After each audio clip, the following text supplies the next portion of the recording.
অসমতে কাইলৈৰ পৰা 12 বজাৰ পৰা সান্ধ্য আইন দুপৰীয়া 12 বজাৰ পৰা কঠোৰ সান্ধ্য আইন জাৰি কৰা হৈছে 11 বজাৰ লগে লগে বন্ধ হ'ব সকলো ব্যৱসায়িক প্ৰতিষ্ঠান আৰু দুপৰীয়া 12 বজাৰ পৰা পুৱা 5 বজালৈ বাহিৰলৈ ওলাব নোৱাৰিব কোনো মানুহ আৰু 5 বজাৰ পৰা 12 বজালৈ যুগ্ম অযুগ্ম পদ্ধতিৰেহে চলিব পাৰিব বাহন আৰু প্ৰতিখন জিলাত যুগ্ম অযুগ্ম নিৰ্ধাৰণ কৰিব জিলা উপায়ুক্তই আৰু এই মুহূৰ্তত আপোনালোকক দেখুৱাইছো অৰ্ডাৰ কপি গভৰ্ণমেণ্ট অফ আসামৰ ফালৰ পৰা নতুন অৰ্ডাৰ কপি আহি পৰিছে গক জনাইছো চহৰ অঞ্চলতে 11 বজাত বন্ধ হ'ব দোকান পোহাৰ আৰু চহৰ অঞ্চলত 12 বজাৰ পৰা পুৱা 5 বজালৈ সান্ধ্য আইন চহৰৰ পৰা 5 কিলোমিটাৰ ব্যাসাৰ্ধ থকা অঞ্চলত হ'ব এই নিয়ম প্ৰযোজ্য যান বাহনৰ ক্ষেত্ৰত থকা যুগ্ম অযুগ্ম বাহন চলাচলৰ নিয়ম কেৱল নগৰ অঞ্চলত প্ৰযোজ্য হ'ব কিন্তু সকলোতকৈ ডাঙৰ কথাটো হৈছে যে গ্ৰাম্য অঞ্চলত অৰ্থাৎ গাঁওবিলাকত বাহাল থাকিব পূৰ্বৰ নিৰ্দেশনা কিন্তু এই যি নতুন এছঅপি জাৰি কৰা হৈছে এইটো কেৱল চহৰ অঞ্চলৰ বাবে কৰা হৈছে কিন্তু গ্ৰাম্য অঞ্চলৰ বাবে বাহাল থাকিব আগতে দিয়া সেই পূৰ্বৰ নীতি নিৰ্দেশনা আজিৰ প্ৰথমটো গুৰুত্বপূৰ্ণ আৰু ডাঙৰ খবৰটো হৈছে এটা ডাঙৰ সিদ্ধান্ত কিয়নো 3 মাহৰ বাবে যুদ্ধ বিৰতি ঘোষণা আলফা স্বাধীনৰ ডাঙৰ সিদ্ধান্ত 3 মাহৰ বাবে যুক্ত বিৰতিৰ ঘোষণা আলফা স্বাধীনৰ আজি 15 মে তাৰিখৰ পৰা কাৰ্যকৰী হোৱাকৈ এই 3 মহীয়া যুদ্ধ বিৰতি উগ্ৰপন্থী সংগঠনটোৰ এক বিবৃতিত সংগঠনটোৰ উপসভাপতি তথা সেনাধ্যক্ষ লেফটেনেণ্ট জেনেৰেল পৰেশ অসমে এই কথা জানিবলৈ দিয়ে এক পক্ষভাৱে যুদ্ধ বিৰতিৰ ঘোষণা সেনাধ্যক্ষ গৰাকীৰ কৰোনাৰ সংকট আৰু কোনো দুষ্ট চক্ৰৰ আলফা স্বাধীনৰ ভাৱমূৰ্তি কলংকিত কৰাৰ গোপন অভিসন্ধি বুলিয়ে এইদৰে 3 মাহলৈ যুদ্ধ বিৰতি ঘোষণা কৰিছে আলফা স্বাধীনে বিবৃতিটোত সেনাধ্যক্ষগৰাকীয়ে অভিযোগ উত্থাপন কৰি কয় যে কৰোনাৰ এই সংকটৰ সময়ত উপনিৱেশিক ভাৰতৰ দখলদাৰী বাহিনী আৰু অসম আৰক্ষী কিছু অসাধু বিষয়ে সংযুক্ত মুক্তি বাহিনী অসম সংগঠনৰ ভাৱমূৰ্তি কলংকিত কৰিবলৈ কিছু গোপন অভিসন্ধি কৰিছে সেই সংযুক্ত মুক্তি বাহিনী অসম সংগঠনৰ সামৰিক বিভাগ সংযুক্ত মুক্তি ফৌজ অসমে অহা 3 মাহলৈ সকলো ধৰণৰ যুদ্ধ বিৰতি ৰাখিছে ৰাজ্যত পুনৰ তীব্ৰ ভূমিকম্পৰ জোকাৰণি উত্তৰ পূবৰ আন ৰাজ্যতো অনুভূত পুনৰ ভূমিকম্পই জোকাৰি যায় সমগ্ৰ ৰাজ্য ভূগৰ্ভৰ পৰা 16 কিলোমিটাৰ গভীৰতাত ভূমিকম্পৰ অভিকেন্দ্ৰ ৰিক্টাৰ স্কেলত ভূমিকম্পৰ পাবল্য হ'ল 3.9 ভূমিকেন্দ্ৰৰ অতিকেন্দ্ৰ আছিল শোণিতপুৰ উত্তৰ পূবৰ আন ৰাজ্যতো অনুভূত হয় ভূমিকম্পৰ অসমত আকৌ হ'ব নেকি লকডাউন কি ক'লে মুখ্যমন্ত্ৰীয়ে চাওঁ আহক কোভিডৰ পৰিৱেশৰ কথা পৰেশ বৰুৱা ডাঙৰীয়াৰ যিটো বিবৃতি তাত তেখেতে প্ৰকাশ কৰিছে লগতে সেই বিবৃতিটোত নতুনকৈ গঠন হোৱা চৰকাৰখনৰ প্ৰতি কিছু সদিচ্ছাও দেখুওৱা হৈছে মই এটাই কথা ক'ম যে আলোচনাৰ বাবে পৰিৱেশ নিৰ্মাণ কৰাৰ দায়িত্ব চৰকাৰ আৰু আলফা দুইটাৰে আছে আমাৰ ফালৰ পৰা পৰিৱেশ নিৰ্মাণৰ বাবে আমি যত্ন কৰিম কিন্তু মই এটাই অনুৰোধ কৰিম যে সিজ ফায়াৰ 3 মাহৰ যি সিজ ফায়াৰৰ কথা কৈছে তাৰ ওপৰত মই এতিয়াই কমেণ্ট দিব কিয় খোজা নাই যে এই বিষয়ে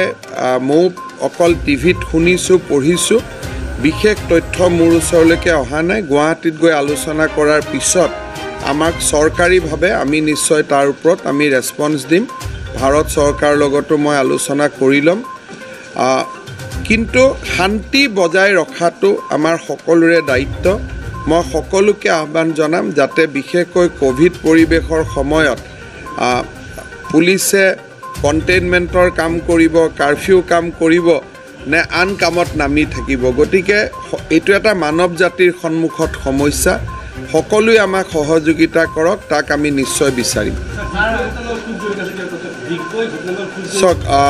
এই বিষয়ে অসম পুলিচৰ শীৰ্ষ পদস্থ বিষয়াসকল ডিগবৈলৈ আহিছে বা আৰু দুই এজনে আহিব তেওঁলোকে আলোচনা কৰি মোক জনাব মই প্ৰত্যক্ষভাৱে বিশেষ খবৰ নাথাকাকৈ কাকো মই দায়ী কৰিব খোজা নাই যে অমুক সংগঠন জড়িত নহয় আলফায়ো ডিনাই কৰিছে তেওঁলোক নহয় বুলি গতিকে মই ভাবোঁ যে আৰু অলপ তথ্য আমাৰ ওচৰলৈকে আহক তাৰ পিছতহে এই সন্দৰ্ভত কমেণ্ট দিয়াটো উচিত হ'ব কিন্তু যোনেই নকৰক কিয় তেওঁলোকক আমি কৰায়ত্ব কৰিব লাগিব আইনৰ ওচৰলৈ লৈ আহিব লাগিব আৰু যি দুজন ব্যক্তিৰ পৰলোক প্ৰাপ্তি হ'ল দুয়োগৰাকী ব্যক্তিৰ পৰিয়াললৈ 5 লাখ টকাকৈ আৰ্থিক সাহায্য মঞ্জুৰ কৰা হৈছে অহাকালি কেন্দ্ৰীয় মন্ত্ৰী তেলী ডাঙৰীয়া বিধায়ক সুৰেন ফুকন ডাঙৰীয়া আৰু মন্ত্ৰী সঞ্জয় কিষাণ ডাঙৰীয়াই দুইটা পৰিয়াললৈ গৈ এই আৰ্থিক সাহায্য প্ৰদান কৰিব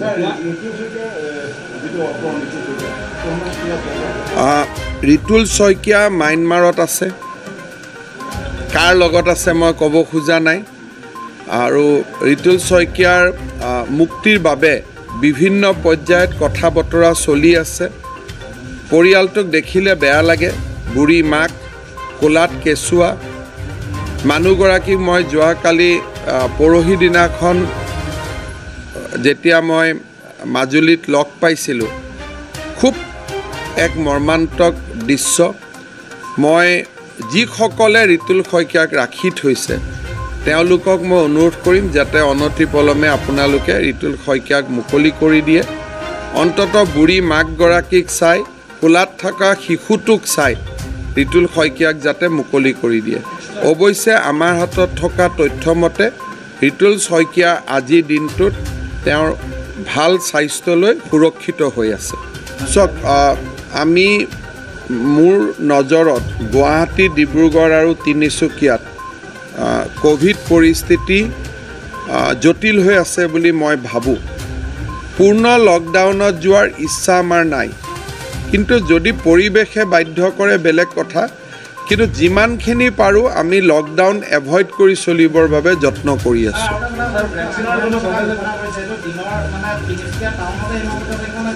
জিলা উপায়ুক্তই সিদ্ধান্ত ল'ব সাধাৰণতে আমি গ্ৰাম্যাঞ্চলক কাৰফিউ আদিৰ পৰা আঁতৰত ৰাখিছোঁ এতিয়ালৈকে কিন্তু মিউনিচিপালিটিৰ 5 কিলোমিটাৰৰ ভিতৰত হয়তো ডিচিয়ে সিদ্ধান্ত ল'ব মই স্থানীয় ৰাইজৰ লগত পাতি ল'ব কৈছোঁ যাতে ৰাইজে সহযোগিতা কৰে মই মাত্ৰ পৰামৰ্শ দিছোঁ মই নিৰ্দেশ দিয়া নাই 5 ৰাজ্যত তাণ্ডৱ সৃষ্টি কৰিব ধুমুহা তাউকটিয়ে দক্ষিণ পূব আৰৱ সাগৰত নিম্ন চাপৰ ফলত সৃষ্টি হোৱা ঘূৰ্ণী ধুমুহা তাউকটিয়ে ইতিমধ্যে তাণ্ডৱ সৃষ্টি কৰিছে কেৰেলাৰ উপকূলীয় অঞ্চলত এই ধুমুহাৰ বাবে কেৰেলাত মুখলধাৰ বৰষুণো সৃষ্টি হৈছে লক্ষণীয়ভাৱে কেৰেলা তামিলনাডু কৰ্ণাটক গুজৰাট আৰু মহাৰাষ্ট্ৰত এই ধুমুহাই ভয়াৱহ পৰিস্থিতিৰ সৃষ্টি কৰিব পাৰে বুলি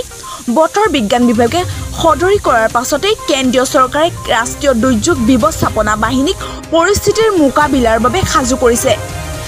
NDRFৰ জোৱানৰ 24টা দল ইতিমধ্যে 5খন ৰাজ্যত ধুমুহাৰ পৰিস্থিতিৰ মোকাবিলা কৰাৰ বাবে সাজু কৰা হৈছে ইয়াৰ উপৰি যিকোনো মুহূৰ্ততে জটিল পৰিস্থিতিত দুৰ্গত লোকক সহায় কৰিবলৈ সাজু কৰি ৰখা হৈছে অন্য 29টা দলক লক্ষণীয়ভাৱে ধুমুহা তাউকটিয়ে আটাইকেইখন ৰাজ্যলৈ অভাৱনীয় বৰষুণ কঢ়িয়াই আনিব পাৰে বুলি বতৰ বিজ্ঞান বিভাগে সতৰ্কবাণী কৰিছে চিকিৎসালয়ৰ মজিয়া নিজেই চাফাই কৰিলে কোভিড-19ত আক্ৰান্ত এগৰাকী মন্ত্ৰীৰ এই কাৰ্যক এতিয়া সকলোৱে সৰ্বত্ৰ প্ৰশংসা কৰিছে মিজোৰামৰ শক্তি মন্ত্ৰী আৰ লালজিৰলিয়ানা শুকুৰবাৰে এনেদৰে চিকিৎসালয়ৰ মজিয়া চাফাই কৰি থকাৰ এখন ফটো পোহৰলৈ আহিছে মিজোৰামৰ শক্তি মন্ত্ৰী আৰ লালজিৰলিয়ানা শুকুৰবাৰে এনেদৰে চিকিৎসালয়ৰ মজিয়া চাফাই কৰি থকাৰ এখন ফটো পোহৰলৈ আহিছে এইখন চিকিৎসালয়তে তেওঁৰ লগতে পত্নী আৰু পুত্ৰ কৰোনা ভাইৰাছত আক্ৰান্ত হৈ চিকিৎসাধীন হৈ আছে মন্ত্ৰীগৰাকীয়ে কয় যে এয়া তেওঁৰ বাবে কোনো নতুন কাৰ্য নহয় তেওঁ প্ৰায়ে ঘৰত বা আন ঠাইত এই কামটো কৰে ভিআইপি সংস্কৃতিৰ বিৰুদ্ধে মন্ত্ৰীগৰাকীয়ে দেখুওৱা এই নিদৰ্শন সঁচাকৈ শলাগ ল'বলগীয়া ইয়াৰ পূৰ্বেও মন্ত্ৰীগৰাকীয়ে দিল্লীত মিজোৰাম হাউচত মজিয়া চাফাই কৰিছিল 11 মেত কোভিড আক্ৰান্ত হৈ চিকিৎসালয়ত ভৰ্তি হৈছিল মন্ত্ৰীগৰাকীয়ে মজিয়া চাফাই কৰা এই ফটোখন টুইটাৰ যোগে শ্বেয়াৰ কৰিছে বিভিন্নজনে টিংৰাই বিস্ফোৰণত নিহতৰ পৰিয়ালৰ ঘৰত মুখ্যমন্ত্ৰী হিমন্ত বিশ্ব শৰ্মা মুখ্যমন্ত্ৰীক কাষত পাই উচুপি উঠিল পিতৃ মাতৃ চাওক এই ভিডিঅ' নিহত সুৰজিত তালুকদাৰ আৰু সঞ্জীৱ সিঙৰ পৰিয়াললৈ 5 লাখ টকাকৈ সাহায্য প্ৰদান কৰে টিংৰাই বিস্ফোৰণত নিহতৰ সুৰজিত তালুকদাৰৰ বাসগৃহত উপস্থিত উপস্থিত হৈ পৰিয়ালক সাক্ষাৎ কৰে মুখ্যমন্ত্ৰী হিমন্ত বিশ্ব শৰ্মাই পৰিয়ালটোক সমবেদনা জনোৱাৰ লগতে দুৰ্ভগীয়া পিতৃ মাতৃৰ কথা শুনি আৱেগিক হৈ পৰে মুখ্যমন্ত্ৰী শৰ্মা এই ভিডিঅ' ছ'চিয়েল মিডিয়াত এতিয়া শ্বেয়াৰ কৰিছে মুখ্যমন্ত্ৰীগৰাকীয়ে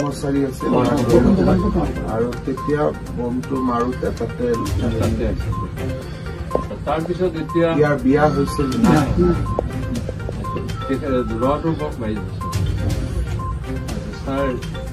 এতিয়া কথা হ'ল কি মই সেই ল'ৰাটোৰ কামানিয়ে মাকো বেমাৰী মোৰ এনেকুৱা অৱস্থা 25 বছৰৰ পৰা মোৰ বেমাৰ ছাৰ তাৰপিছত এতিয়া মোৰ সেই ল'ৰাটোৰ যিখিনি দৰমহা পায় তেনেকৈ পোহপাল দি আছে আপুনি চিন্তা কৰিব নালাগে ভগৱানে এই ঘৰ কাৰ হয় এইটো এইটো ৰেলৰ মাটি আপুনি হেৰি কৰি আছে মই আপোনালোকৰ ওচৰ চুবুৰীয়া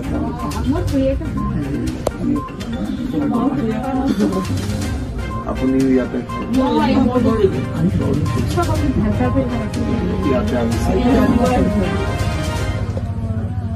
বাবা ই কাৰ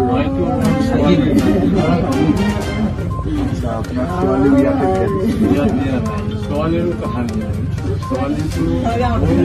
সংস্থাপন দিব পৰা যায় তেখেতৰ বয়সটো ডাঙৰটোৱে আপোনাক নাচাই বুলি ক'লে